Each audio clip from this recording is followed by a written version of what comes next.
Hi,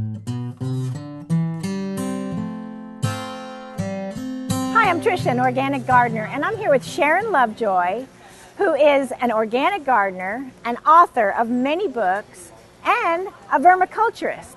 In fact, I think you said you're the mother to a lot of worms. I'm the mother to millions of worms. So Sharon, your focus has been on children's books, getting children involved in gardening, organic gardening in your own home, and also vermiculture, growing worms and composting And with using worms. them throughout the garden. So tell me a little bit about why your passion is what it is. I think it started with my grandmother, and that's why I know it's so important that we get out with our children and play with them in the garden every day. I never say, let's go out and work in the garden. I say, let's go play in the garden. And I've worked with thousands and thousands of children, and they're the best. So how do you get involved with them? Do you go to the schools? I've gone to schools, and for many years I had teaching gardens at my urban garden shop in Cambria, California.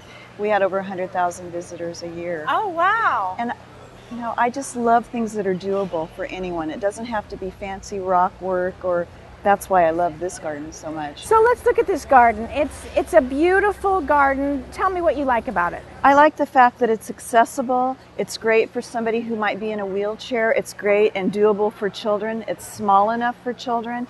And what they've done here is they've taken a theme, which I love to do with kids. They have a yuzu citrus in the center, and yuzu leaves and yuzu peelings are great for tea. This is a tea garden over here with herbs and different plants that are great in teas. In this area, they have versatile mustards. You know, you don't want just yellow mustard, you want some wonderful mustards. And then over here they have a tomato garden. But what I like is the idea of teaching children, for instance, or grown-ups even, that you can just take a big barrel, fill it with great soil and worms, and have a miniature tea garden, a miniature mustard garden, a miniature tomato patch. So the galvanized steel is a great idea, and it looks good, and I'm sure there are benefits because you probably can find them already used. And you can find used ones in junk shops and in recycling places and Habitat for Humanity restores. I've gotten some great ones there. But one of the things is if you get a small one, you need to line the inside of it with something like that popping plastic that kids love to play with, because they do heat up. I don't think one this thick and this big would heat up. You know, it would get the roots very hot. And buckets.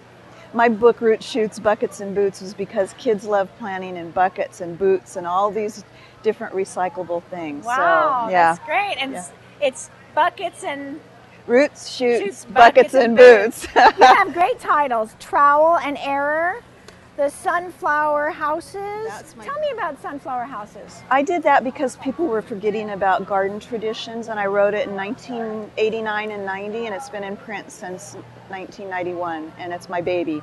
And I get photos of sunflower houses from all over the world, people that plant a sunflower playhouse, and it's wonderful. Oh, I love your books. I love the pictures. I can see why the kids love them.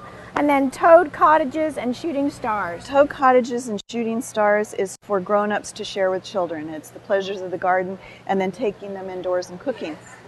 Because we want our kids to understand that tomato sauce and tomato soup come from something that grows in the ground. So that's very important. And is that why you're organic? Is there any other? No, I saw a garden once where somebody put out something to kill slugs and snails, and I saw a towhee that, you know, the towhees love to get on the ground, and I saw towhee get hurt by that, and it changed my whole life. My grandmother was an organic gardener, and I guess I didn't understand the full implications and how small our planet is, and how something as simple as putting granules out to kill slugs and snails is one of the worst things you can do. Well, you're very inspirational, and I'm you. really So are happy we you. got to talk, and I Me love too. all your books. Thank you. So thank you for joining me. It was my pleasure. So read some of these great books and grow organic for life.